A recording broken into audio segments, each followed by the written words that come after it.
어떤 한 남자가 한 마을에 살고 있었습니다. 그 남자는 어릴 적부터 몸이 매우 허약하였습니다.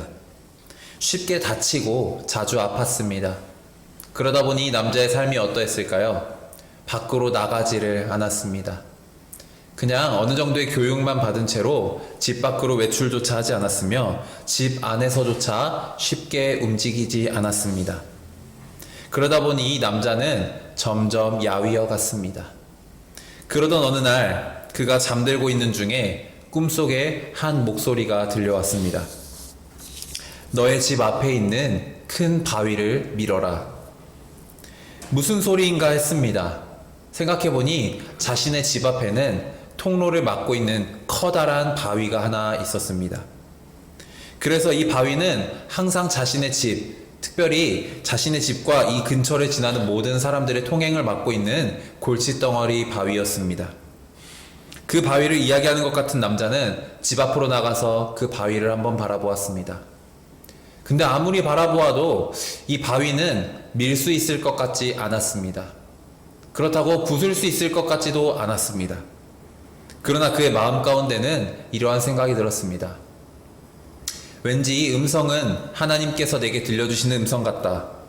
하나님의 음성이라면 내가 이 바위를 언젠간 밀 수 있지 않을까? 하나님의 음성이라면 내가 이 바위를 미는 것이 맞지 않을까?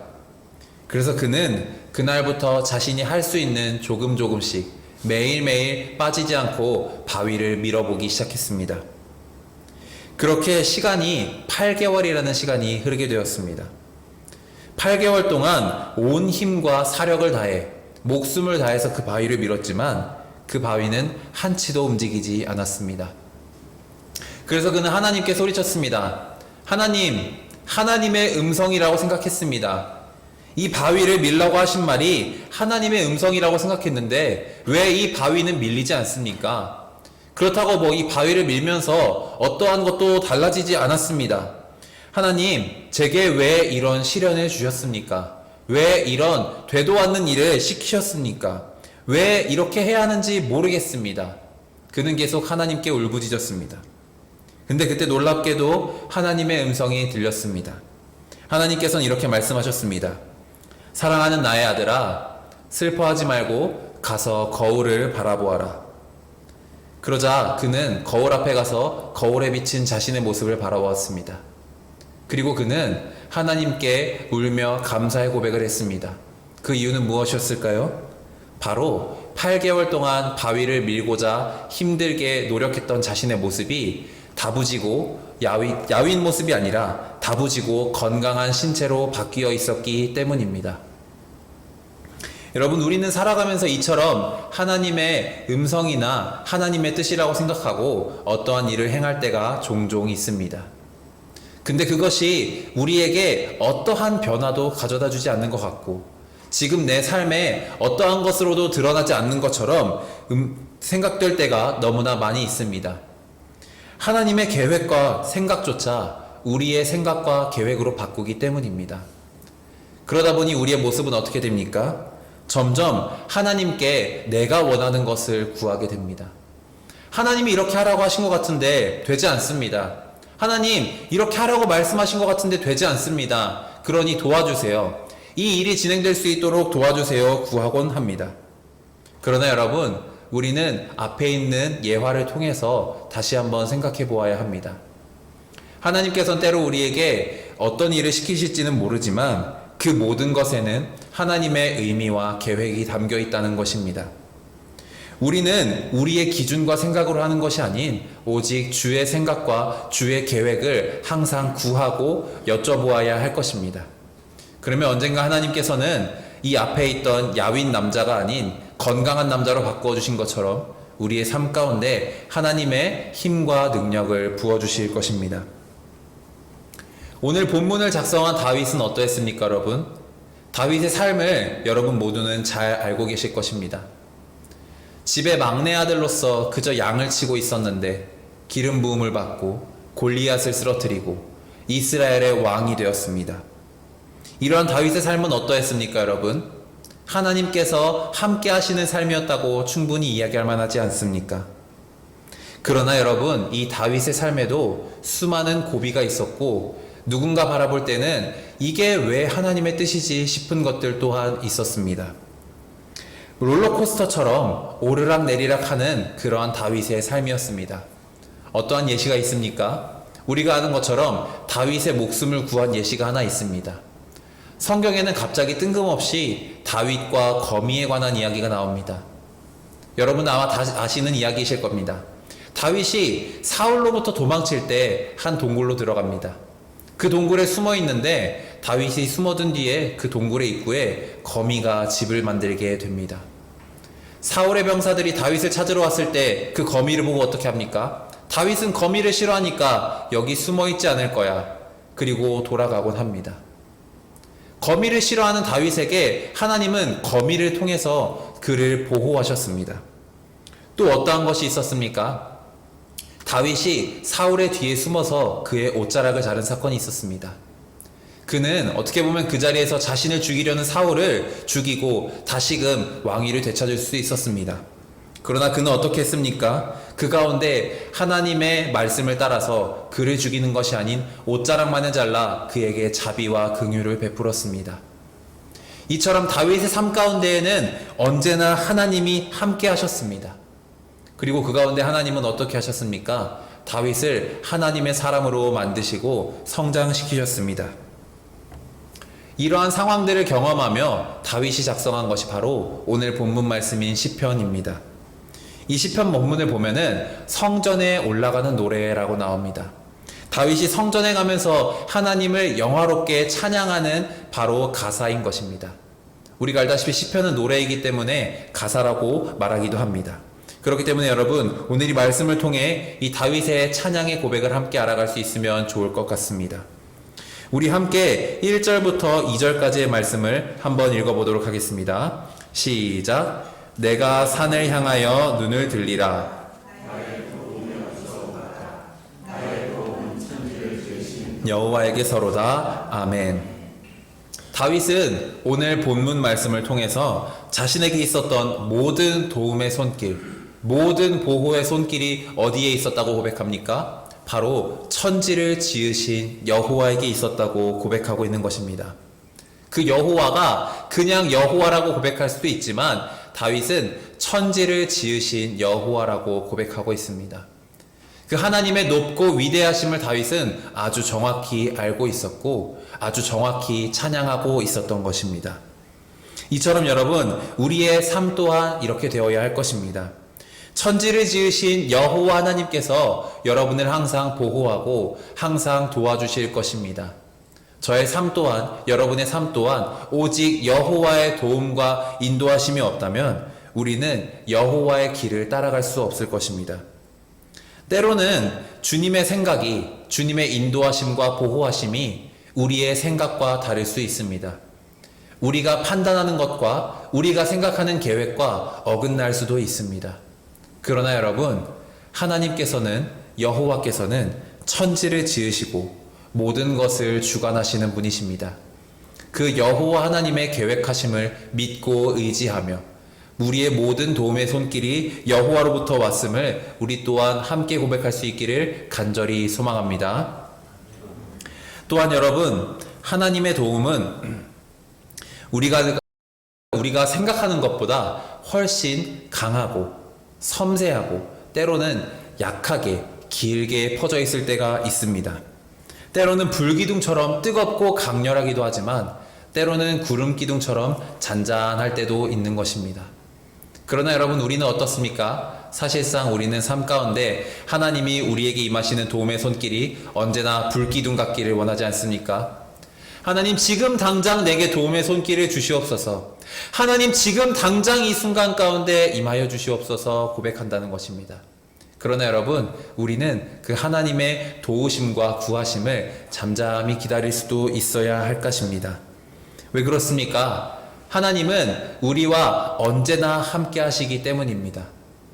여러분, 사실 우리는 인간이기 때문에 어떠한 것을 빼놓을 수가 없습니까? 바로 잠을 빼놓을 수 없습니다. 혹시 여기서 잠을 자지 않고 일상생활을 하실 수 있는 분이 계십니까? 물론 하루 이틀 정도, 뭐 군대 같은 데를 가면은 뭐 일주일 동안 밤을 새는 뭐 지옥주라는 것도 있다고 하더라고요. 그런 것들을 하면서 일정 기간 동안 밤을 새며 몸을 혹사시킬 수는 있지만 우리에게는 잠이 필수입니다. 그러나 여러분, 여호와 하나님은 어떤 분이십니까? 오늘 본문에 나온 것처럼 졸지도 아니하시는 분이시라는 것입니다. 그렇기 때문에 우리가 언제 어디서 어떤 것을 어떻게 무엇을 하고 있든지 그 하나님께서는 오직 우리의 삶 가운데 언제나 우리의 삶 가운데 함께 하시고 우리를 보호하신다는 것을 잊지 말아야 할 것입니다. 그렇기 때문에 하나님의 도움의 손길은 짧게 끝날 수도 있지만 앞서 얘기했던 예화처럼 8개월 또는 그보다 더 길게 1년, 2년, 5년, 10년, 몇십 년의 세월이 걸릴지 우리는 모르는 것입니다. 그러니 여러분, 우리의 삶 가운데 때로는 주님의 도움의 손길이 없는 것 같이 느껴질 때도 있을 것입니다. 주님이 우리와 함께 하시는 것처럼 느껴지지 않을 수도 있습니다. 그러나 여러분, 졸지도 아니하시는 주님께서는 언제나 우리와 함께 하심을 항상 잊지 않으시길 간절히 소망합니다. 그 하나님께서는 우리를 보호해 주십니다. 어떻게 보호해 주시는지 말씀을 한 번 더 읽겠습니다. 오늘 본문의 5절부터 8절까지 말씀을 제가 읽겠습니다.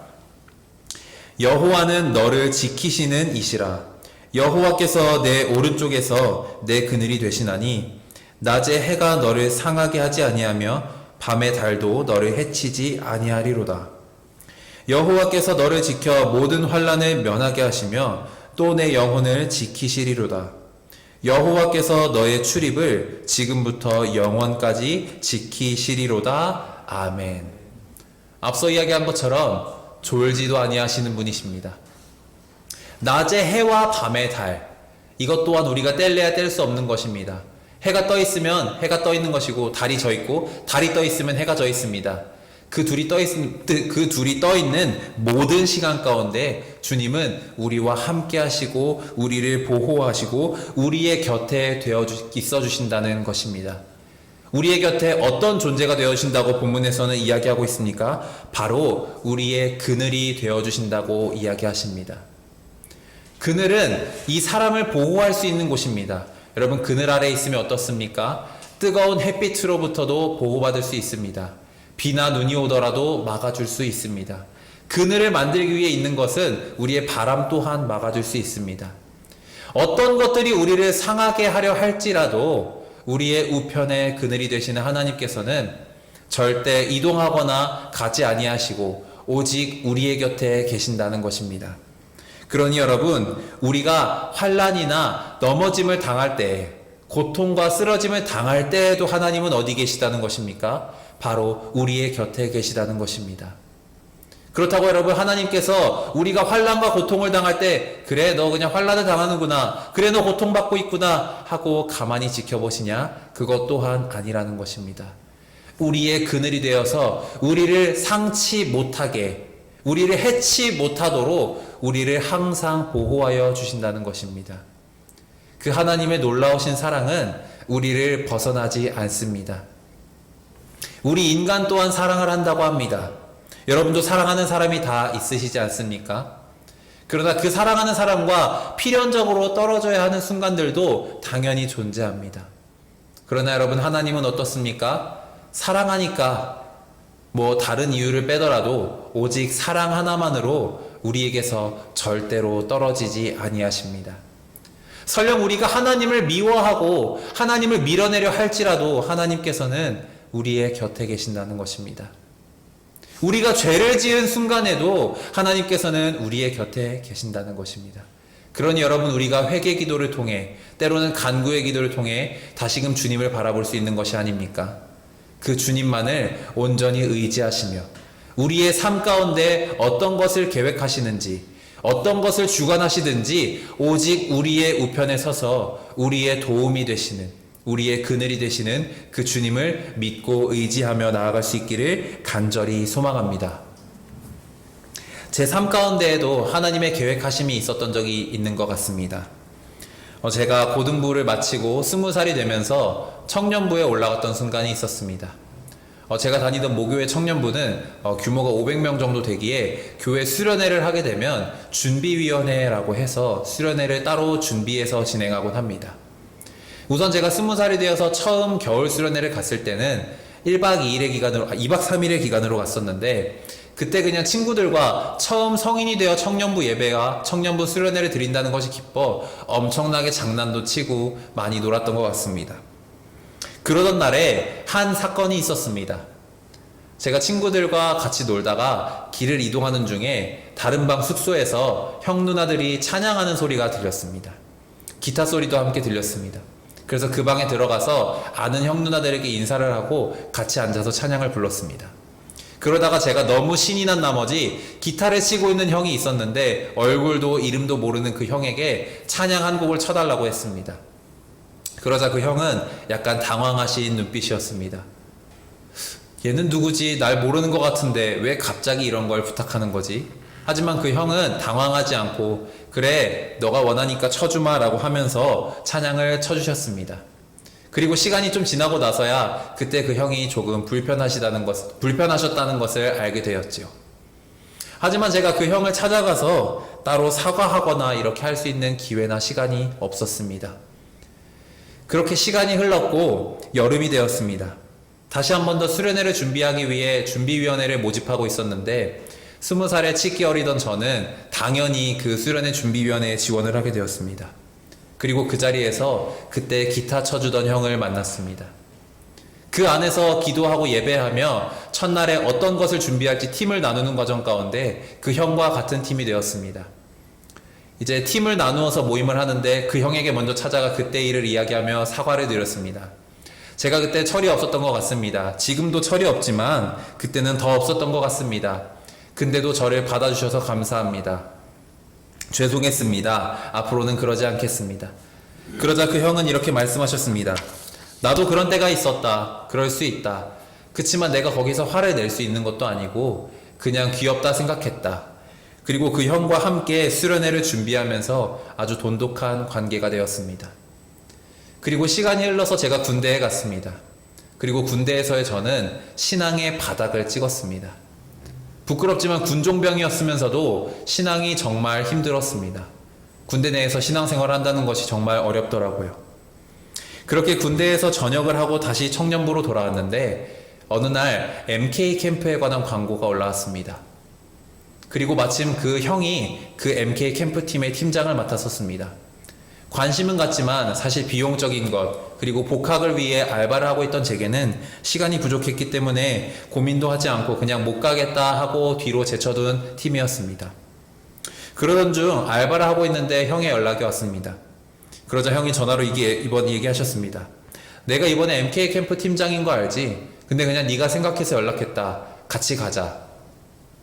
형 저한테 오랜만에 연락 주셔서 감사합니다. 근데 제가 왜 갑자기 생각나셨어요? 그랬더니 왜 갑자기 생각나셨어요? 하고 여쭤보았더니 너 20살 때 나한테 철없게 하던 게 생각이 났는데 그게 MK 캠프에 가면 아이들한테는 어떤 모습일지 궁금하다.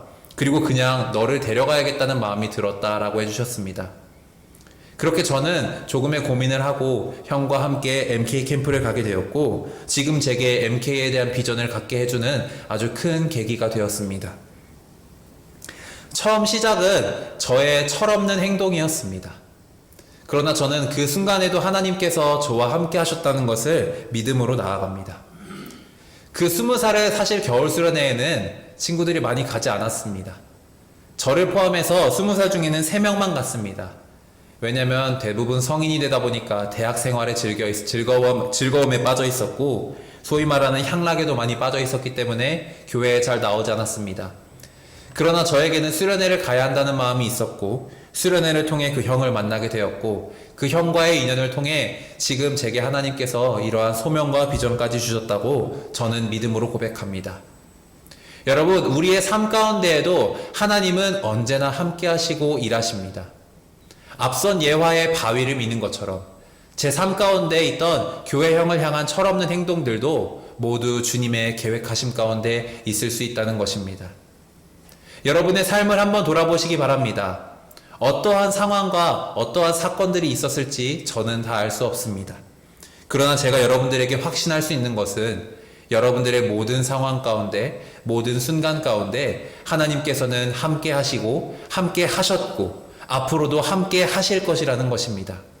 그리고 그 모든 과정은 하나님이 여러분을 사용하시는 하나님의 계획 가운데 있을 것이라는 이야기입니다. 사랑하는 여러분, 우리의 우편의 그늘이 되시는 그 하나님을 언제나 믿고 기대하며 기다리십시오. 그리고 강하게 붙들고 의지하십시오. 다양한 오르막 내리막의 삶을 통해 함께 하셨던 다윗의 삶에도, 지금 저의 삶에도, 그리고 여러분의 삶에도 언제나 주님은 함께 하시고 여러분에게 은혜와 축복을 더하여 주실 것입니다. 그리고 그 가운데 하나님께서는 하나님의 계획하심을, 하나님의 일하심을 여러분을 통해 이루어내실 것입니다. 오늘 말씀을 통해 이렇게 고백할 수 있기를 간절히 소망합니다. 주님의 도움이 바로 내 옆에 항상 있음을 알고 깨달을 수 있기를 간절히 소망합니다. 그것을 깨달을 수 있도록 나의 믿음과 신앙이 더욱 굳건해질 수 있도록 나를 인도하여 주시옵소서. 이러한 고백을 하며 우리의 삶 가운데 우리와 항상 함께 하시는 주님을 믿고 의지하며 나아갈 수 있는 우리 모든 명학교의 성도님들이 될 수 있기를 주님의 이름으로 간절히 소망합니다. 아멘.